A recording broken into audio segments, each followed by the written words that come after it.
ఇది నీ జ్ఞాపకంగా శ్వేతకివ్వు. ఈ గోల్డ్ చైనే నువ్వు నా మెడలో కట్టిన తాళిబొట్టు అనుకుంటాను.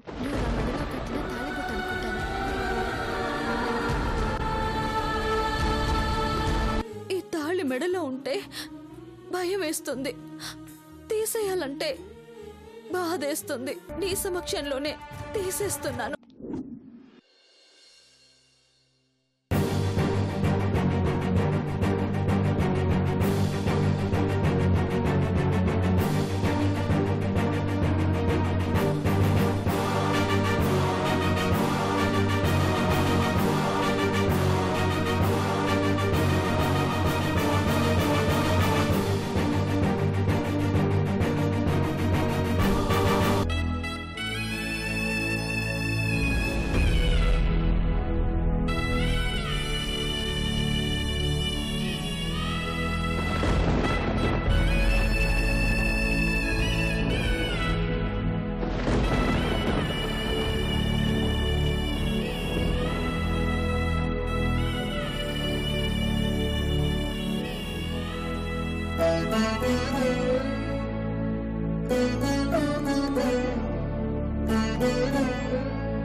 ఏమ్మా, ఒక్కదానివే వచ్చావా?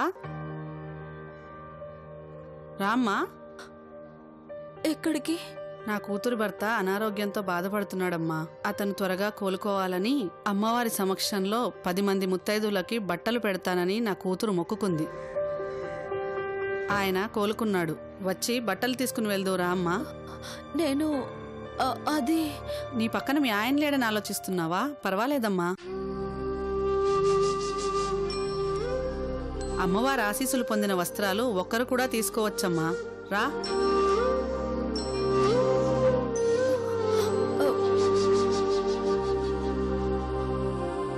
రామ్మా, రా రా.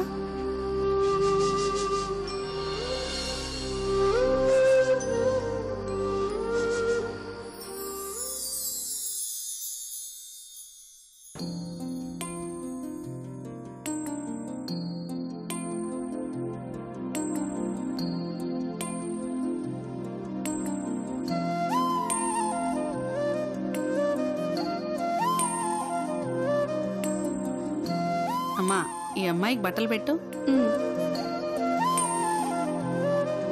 తీసుకోమ్మా.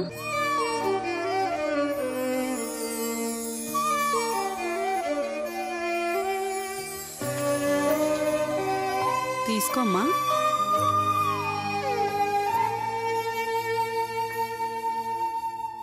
మీనాక్షి,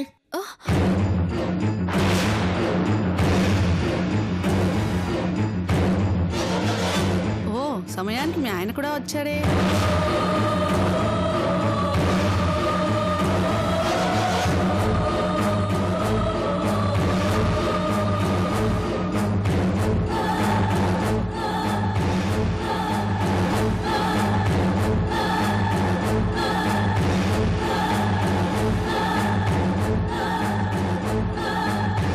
మీనాక్షి, ఇక్కడేం చేస్తున్నావు? శ్వేత వెయిటింగ్, రా వెళ్దాం. బట్టలు తీసుకోండి బాబు. ఇవ్వమ్మా. బట్టలా? తీసుకోమ్మా. తీసుకోమ్మా.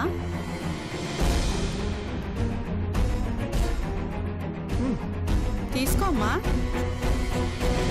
తీసుకో.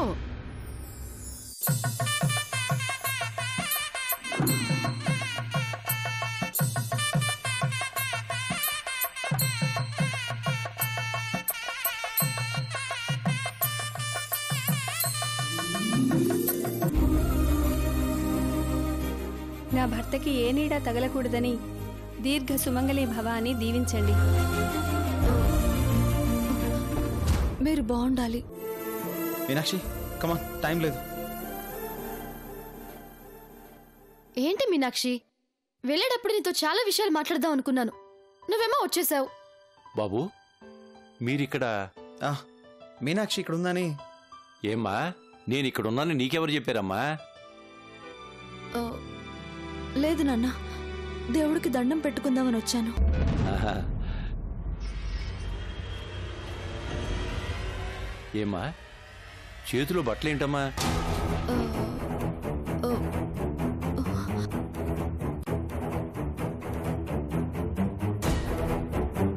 అది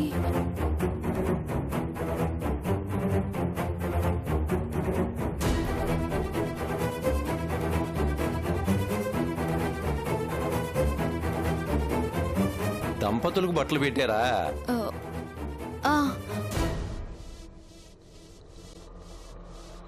మరి నీ చేతిలో పెట్టుకున్నావేంటమ్మా? వాళ్ళకివ్వు.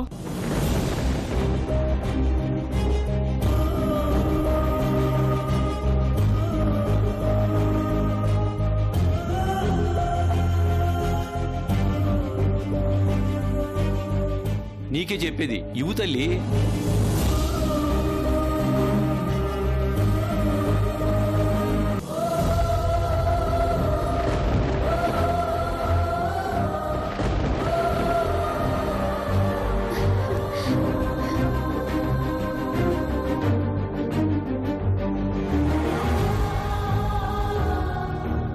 థ్యాంక్స్ మీనాక్షి.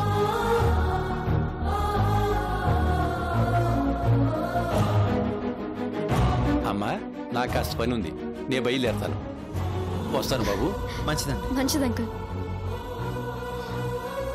శ్వేత కమన్, ఫ్లైట్ టైం అవుతుంది, త్వరగా రా.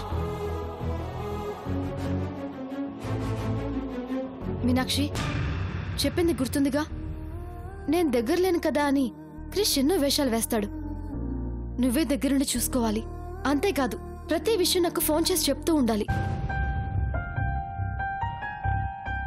ఈ విషయం చెప్పడానికే నేను ఇక్కడి దాకా వచ్చాను. అలాగే మేడం. మీనాక్షి, నా భవిష్యత్తుని చేతుల్లో పెట్టి వెళ్తున్నాను, జాగ్రత్త.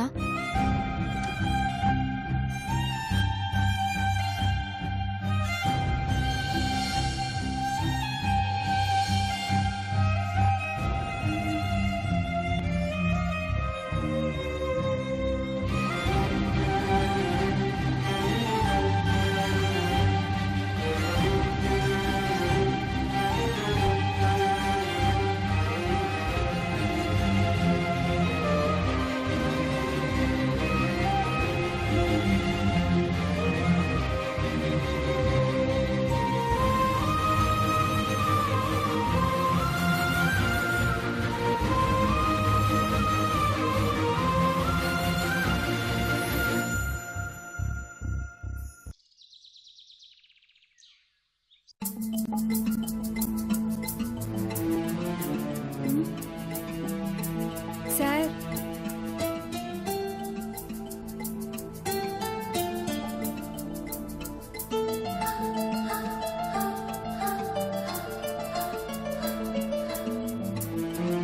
మీనాక్షి.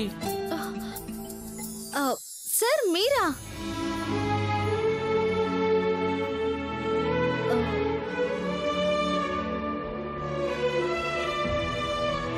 రండి సార్. అక్కడే నిలబడిపోయారు, లోపలికి రండి. అయ్యో రండి సార్.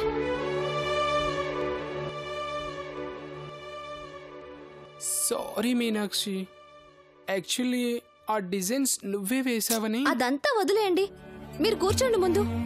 లేదు మీనాక్షి, బాస్ నా మీద ఎంతో నమ్మకం పెట్టుకున్నాడు, అయినా నేను వినకుండా వెళ్ళిపోయాను. మళ్ళీ తిరిగి రాకూడదనుకున్నాను, కానీ ఎక్కడ జాబ్ దొరకలేదు. అందరూ చీపమ్మన్నవారే. ఏం చేయాలో అర్థం కాలేదు, అందుకే. ఏదైతేనే మళ్ళీ వచ్చారు. సార్ మంచితనం మీకు తెలీదో చెప్పండి, ఖచ్చితంగా మిమ్మల్ని జాబ్లో పెట్టుకుంటారు. మీనాక్షి, నీ టాలెంట్తో ఎంతో ప్రెస్టీజ్ ప్రాజెక్ట్ని ఈ కంపెనీకి తీసుకొచ్చావు, ఎంతో పేరు తెచ్చుకున్నావు, ఈ కంపెనీని నెంబర్ 1గా నిలబెట్టావు, ఈ కంపెనీ డిజైనర్గా గొప్ప పొజిషన్లో ఉన్నావు. నాకు చాలా హ్యాపీగా ఉంది. కానీ ఇప్పుడు నువ్వు నా ప్లేస్లో ఉండగా బాస్ నన్నెలా తీసుకుంటాడు? సార్, నేనేం చేసినా మీరు సీనియర్. మీ ముందు నేనెంత చెప్పండి. మీలాంటి అనుభవం ఉన్నవాళ్ళు కంపెనీలో ఉంటే కంపెనీకి ఎంతో ఉపయోగపడతారు. మీరేం కంగారు పడకండి, సార్తో నేను మాట్లాడతాను. బాస్ నన్ను క్షమిస్తాడంటావా? నేనున్నాను కదా, మీరుండండి సార్.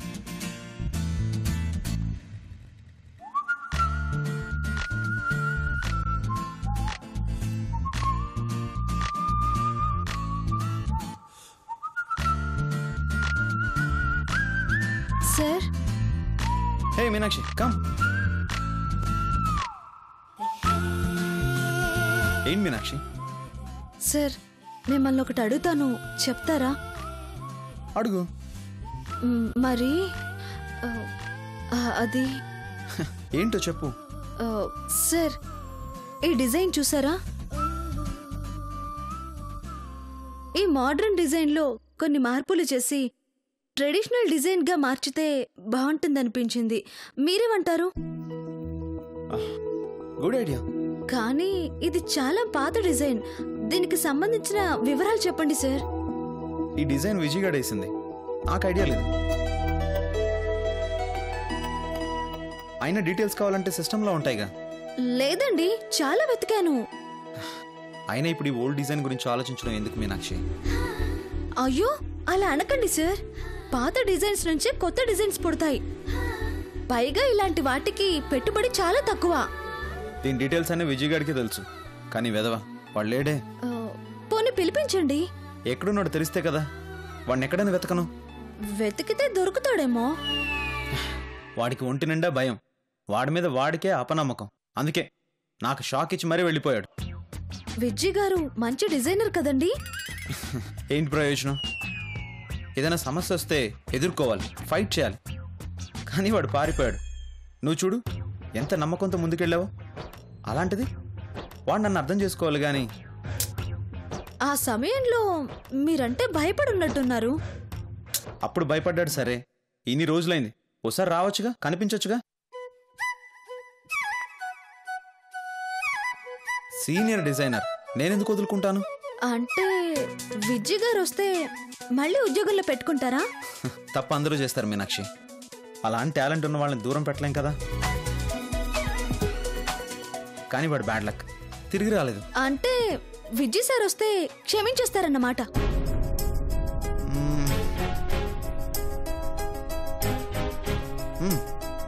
వాడిని కంపెనీకి ఉపయోగించుకుంటాను. ఒక్క నిమిషం sir.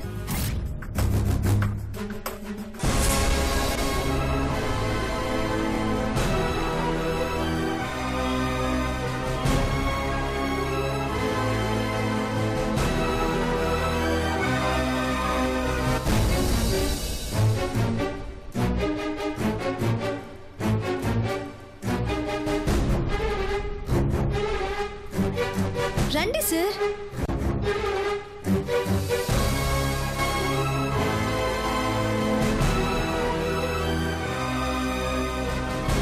Sorry boss, I'm really sorry. ఏ మీనాక్షి, వీడేంటి ఇక్కడ? సార్, విజయ్ గారు వస్తే వినియోగించుకుంటానన్నారు, మర్చిపోకండి. మీనా, తప్పైపోయింది బాస్.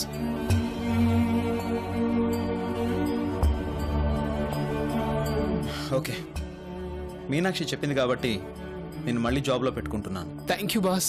బట్ వన్ థింగ్, నువ్వు మీనాక్షి దగ్గర అసిస్టెంట్ డిజైనర్వి. మీనాక్షి ఏం చెప్తే అది చేయాలి. ఓకే? ఓకే బాస్, మీనాక్షికి ఫుల్ సపోర్ట్గా ఉంటాను. Promise boss. Thank you sir. Meenakshi, thank you very much. నువ్వు కాని లేకపోతే బాస్ నన్ను రానిచ్చేవాడే కాదు. పర్వాలేదు, మీరు సంతోషంగా ఉండండి.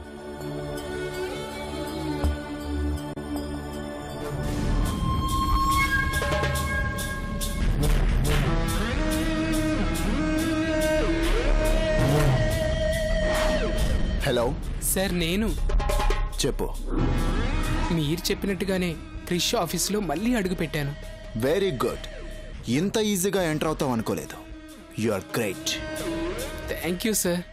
తెలుసుగా, అక్కడ జరిగే ప్రతి మూమెంట్ నాకు తెలియాలి. సార్, మనీ క్రిష్దేనా, పని మీది సార్. మీరు చెప్పినట్టు చేస్తా, నన్ను నమ్మండి.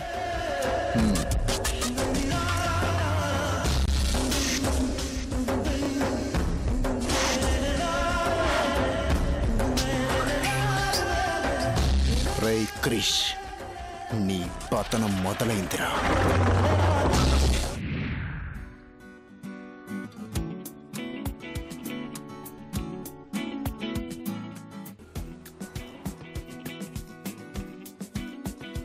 హే మ్యాన్, వాట్ కర్రీ? ముద్దపప్పు.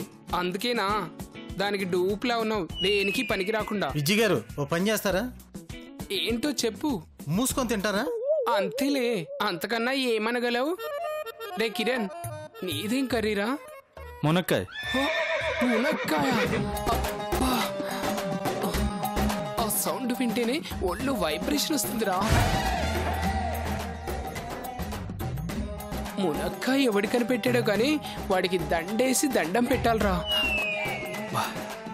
రై ప్లీజ్ కాస్త ప్రశాంతంగా తినేవరా ప్లీజ్. రేయ్, నాకు ముఖ్యరా. ఏ నీ బాక్స్లో కూడా కర్రీస్ ఉన్నాయిగా? ఎన్ని కర్రీస్ ఉంటే ఏం లాభం? మునక్కాయకున్న స్పెషాలిటీ వేరు. అసలు మునక్కాయ అంటే రై ఇదిగో మొత్తం నువ్వే తినే, కానీ మునక్కాయ గురించి మాత్రం నీ నోట లెక్చర్ వినే ఓపిక నాకు లేదురా. మునక్కాయ మీదే విరక్తి పుడుతుంది. రేయ్, మనిషి అన్నాక కాస్తంత కళాపోషణ ఉండాలిరా. నువ్వు ఉన్నావు ఎందుకు? అబ్బా ఏం మనిషిరా బాబు.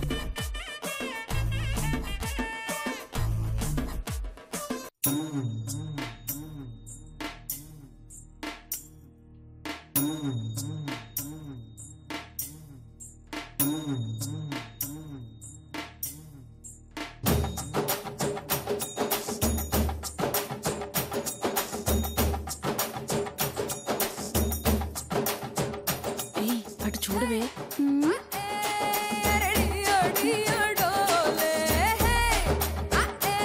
అమ్మగారు ఆఫీస్కి వచ్చినట్టు లేదు. పొలం పనిచేసే కూలీలందరికీ చెత్తలను తీసుకొచ్చినట్టుంది.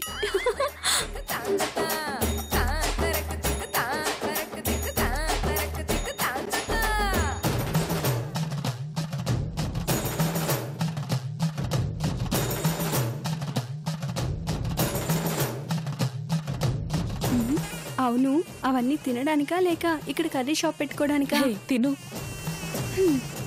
ఇలాంటి వాళ్ళ వల్లే డయాబెటీస్ సెంటర్స్ కి చేతి నిండా పని దొరుకుతోంది. తినవే.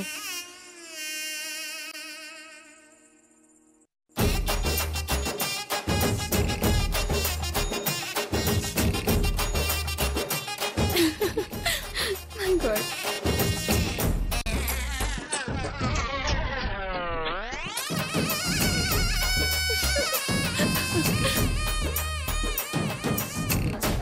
ఏయ్, సాంబార్ తీసుకురా. వస్తున్నానమ్మా.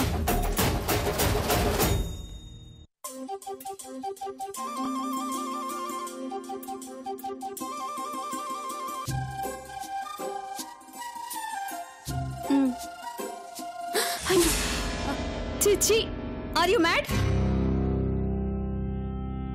చూసుకోలేవా? కళ్ళు నెత్తి మీద పెట్టుకుని పనిచేస్తున్నావా?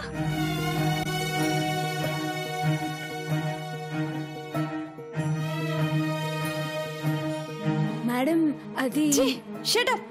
ఎక్కడి నుండి వస్తారో మా ప్రాణాలు తీయడానికి. తప్పైపోయింది మేడం, క్షమించండి. ఏంటి తప్పైపోయింది? ఈ డ్రెస్ విలువ తెలుసా నీకు?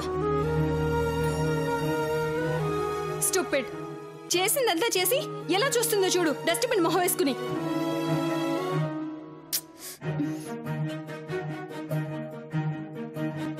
అది కాదు మేడం. స్టూపిడ్. ఈ మాత్రం తెలీదా నీకు? ఏంటండి ఇంత చిన్న విషయానికి అంత గొడవ చేస్తున్నారు? సాంబార్ మీద పోసిందండి. కొత్తగా పనిలో చేరినట్టుంది, ఏదో కంగారులో పొరపాటు జరిగింది, వదిలేయండి. ఎర్ర బస్ ఎక్కొచ్చిన వాళ్ళని పనిలో పెట్టుకుంటే ఇలాగే ఉంటుంది. చూడండి, పని మనుషులు ఫ్లైట్ ఎక్కి రారండి, ఎర్ర బస్లోనే వస్తారు. మీ అంత చదువుకునే ఉంటే ఆ అమ్మ ఈ పని ఎందుకు చేస్తుంది? మీలా ఏసీలో కూర్చుని కాలక్షేపం చేస్తుంది. చూడమ్మా, ఇలా ఇవ్వు, నువ్వు వెళ్ళు.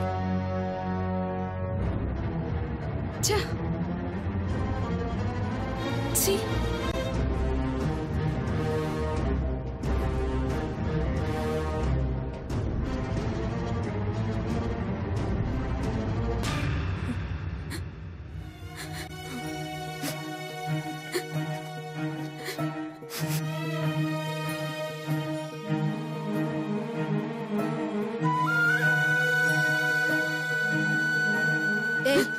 ఎందుకు ఏడుస్తున్నావు? నేనేం ఏడవట్లేదు. తెలుస్తూనే ఉంది, కళ్ళు తుడుచుకో. నేనేం కావాలని చేయలేదు మేడం. అలా అని ఎవరన్నారు? ఇలాంటప్పుడే సర్దుకుపోవాలి. సాంబార్ పడినంత మాత్రాన ఇంగ్లీష్లో అంతలా తిట్టాలా? నేను 10వ తరగతి దాకా చదువుకున్నాను. నాకు ఆ మాత్రం ఇంగ్లీష్ వచ్చు.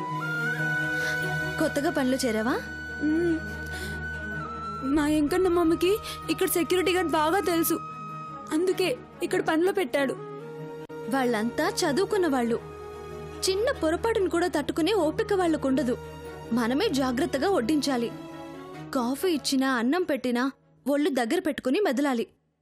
అప్పుడే క్యాంటీన్లో పనిచేయగలం. ఇవన్నీ మీకెలా తెలుసు? ఇంతకు ముందు నీ స్థానంలో నేనుండేదాన్ని. మరిప్పుడు ఈ కంపెనీకి ఫ్యాషన్ డిజైనర్ అయ్యాను. చాలా పెద్ద ఉద్యోగం అండి. చూస్తే అలా లేరే. ముందు నేను నీలాగే ఉండేదాన్ని.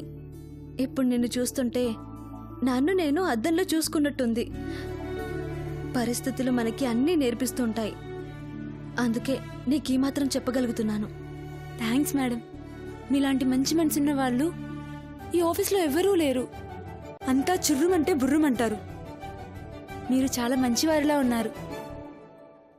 ఇంతకీ నీ పేరు చెప్పలేదు? సంపంగి. సంపంగా? అదేం పేరు? పువ్వు పేరు మేడం. బాలేదా? ఆ పేరు పెట్టక నువ్వు పుట్టావా, నువ్వు పుట్టక ఆ పేరు పెట్టారా? అదో పెద్ద కథ మేడం. రాస్తే నవలవుతుంది, తీస్తే సీరియల్ అవుతుంది. చెప్పనా? అయ్యో, సీరియల్లా సాగదీయకుండా సినిమాలా తగ్గించి చెప్పు. तू आजा सरोजा